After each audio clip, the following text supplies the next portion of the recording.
Hello friends, அனைவருக்கும் வணக்கம். இந்த வீடியோவில் நாம் என்ன பார்க்க போகிறோம் அப்படின்னா, நுகர்வோர்களுக்காக இயற்றப்பட்ட சட்டங்கள் தான் பார்க்க போகிறோம்.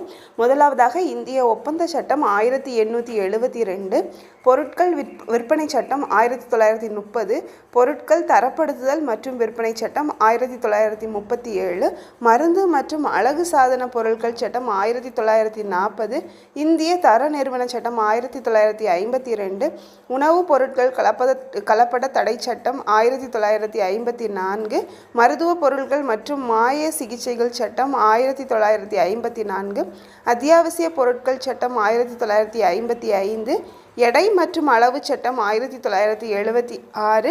பின்பு இந்த சட்டம் அளவியல் சட்டமாக 2009 திருத்தி அமைக்கப்பட்டது.